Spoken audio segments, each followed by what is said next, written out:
Maldives, where we felt as though we were long lost friends. I mean, we just came together. It was so amazing. So I just want to thank everybody here. I want to thank President Srini and everyone here for making us feel so welcome and opening your hearts to us. And we promise, Kalpana and I, that we will serve this organization and serve everybody in this community with full vigor, with the purpose that we came in here with. Thank you.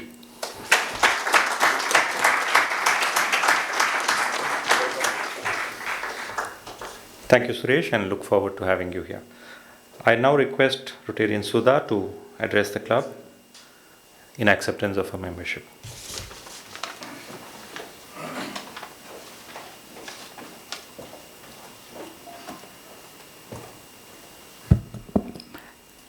To the dignitaries on the stage and all the Rotarian friends out here, thank you so much, guys, for welcoming me so beautifully, especially Srini, Bhaskar, and Venu.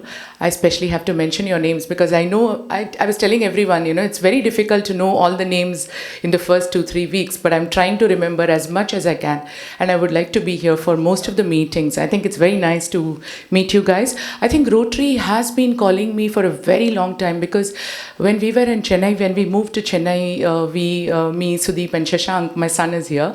And I think Venu forgot, but he's here too. So he's a doctor, and he's now also looking for his PG NEET.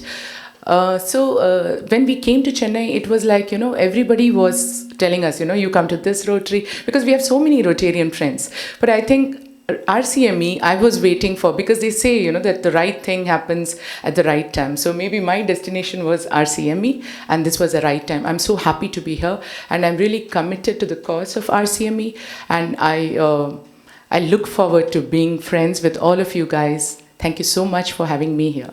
Thank you. Thanks, Srini.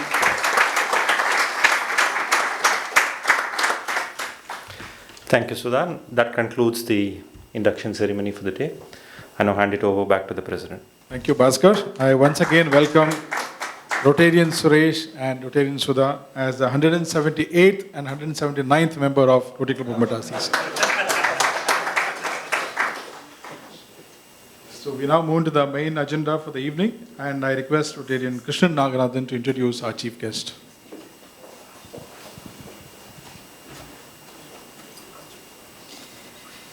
Good evening, everyone, and welcome Suresh and Sudha to our club. All the dignitaries on the stage and off the stage. It's my pleasure to introduce Varun. I came across Varun's name not now. This was quite long ago when being a photographer, I was impressed by the work that he did at that the organization Traveling Lens did. So it's in many ways pleasant to have him here as a photographer. Varun is a commercial photographer, is a serial entrepreneur, digital strategist, and a lover of analog photography. And he co-founded the Chennai Photo Biennale in 2015. His alma maters include Light and Life Academy and the College of Worcester in the US.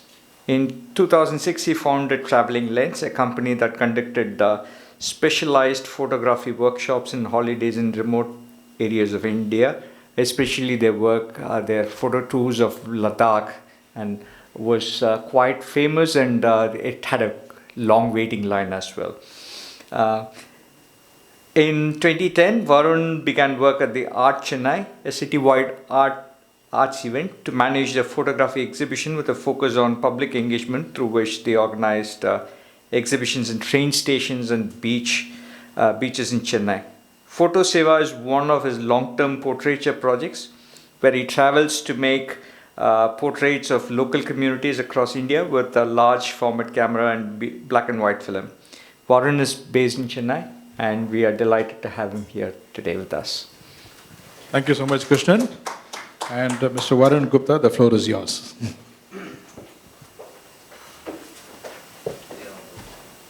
Good evening, everyone. Thank you so much for having me, President Sir and Mahesh, for calling me.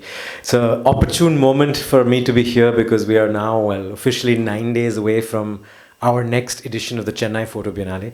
I have a bit of a small presentation, but if you'll just bear with me for 30 seconds while I get the video up and running and all of the connections going.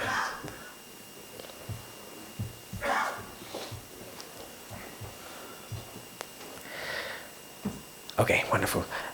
So once again, thank you everyone for having me. It's a pleasure to, get to address such an audience on one evening in Chennai, especially in COVID times. The Chennai Photo Biennale, as you heard, is an organization that began in 2016.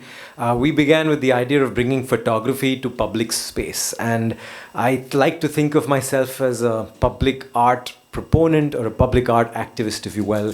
Wherever possible, we like to engage people in spaces where they find art to surprise them. The third edition, like you're seeing on the screen, is opening very soon on the 9th of December. So what is the Chennai Photo Biennale?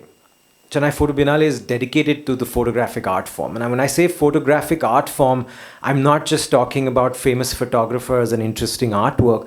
I'm talking about all the photographers in the room. Everyone is a photographer now with the advent of the mobile phone camera.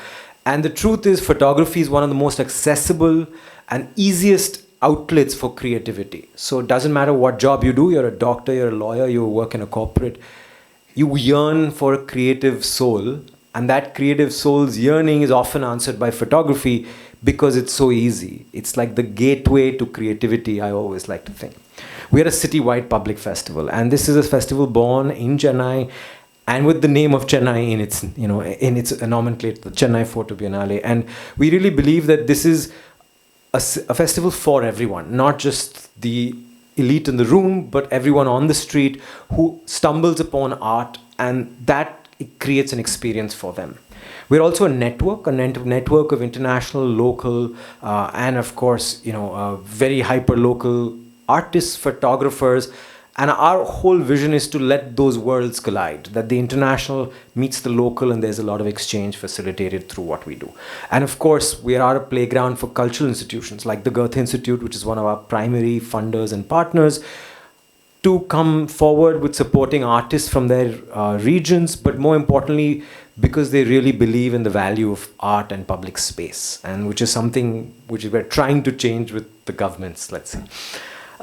We have three pillars as an organization. We believe in the heritage of Chennai to celebrate, I think, often the hidden heritage of Chennai. What the image that you see on the left side is Senate House. Senate House is one of the oldest buildings of Chennai. I don't know if you're familiar, but it was opened for the public for the first time in 40 years because of the Chennai Photo Biennale in 2019.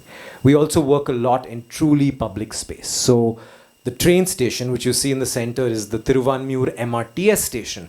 We take over train stations to create public art interventions so that on your way to work, you stumble upon art. And of course, visual arts education. And I heard a lot of people work in education. It's really wonderful. I think we also believe in the idea of equal opportunity, and often coming from the Indian education system with very raw wounds of what art class was like, I think we are really trying to change that, and I think we would like that children find creativity not as another exam, but that creativity becomes part of their daily life and part of all their curriculum. And so we are engaged with the governments of Delhi and Tamil Nadu to build curriculum for media arts that will integrate into the education system for the government, hopefully impacting maybe 100 lakh children over time. We've also been recognized by several celebrities, including A.R. Rahman and Tim Cook from Apple. Our first edition in 2016, we like to call a pilot edition. It was a group of friends, including Shuchi, who you see here as one of the co-founders. We all came together with the idea, let's do something in Chennai. And Art Chennai had been a festival that had really galvanized the city's art audiences. And we felt that Art Chennai stopped happening, and this was the right moment to do something of our own. So it was me who walked up to the Goethe Institute director at that time and said, hey, I have an idea. Can we do a large film photo festival? It took a lot of convincing, a lot of, fundraising and stuff like that. But we were able to pull off a very large, significant first edition, which actually the main venue was Nageshwara Rao Park in Mylapore, so some of you are familiar, as well as the Lighthouse MRTS and the Thiruvanmiyur MRTS. So we took over multiple train stations, we took over a large park, and we of course had the Lalit Kala Academy. I'll just show you some pictures because I'd like to walk you through the experience. This is at the MRTS station in Lighthouse MRTS station. What you see are actually works by an artist. Just after the floods of 2015, we invited 15 photographers to Chennai to work on the subject of urban water, right? And this young artist, Kanagi Khanna, she in fact took portraits of people who were displaced by the floods, who lived along the canals and the rivers, and processed their pictures using litmus paper but dipped in the dirty waters where they were. And what you see are these very sort of fragmented looking pictures that are photography, but then using chemical process to actually talk about that specific action. This was, of course, a more gallery showcase at the Lalit Kala Academy. We love working outdoors, and this is one of our outdoor interventions at Lalit Kala. We invited the Delhi Photo Festival, which was the erstwhile Photo Festival of India, no longer exists, and we fill that void. And my favorite show, Nageshwara Rao Park, Surrealistic by Nature. It was a show lit by night, and morning and evening walkers were literally like enthralled by the artworks as they went through. Cut to 2019. Pilot edition 2016, we proved to ourselves it could be done.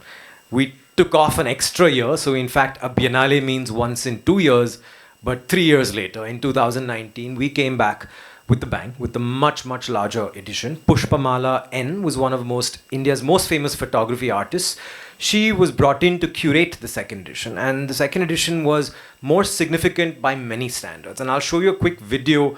While the numbers, you might think, and those of you are the numbers people in the room, oh, the last slide said 100,000, this is only 51. The difference is those were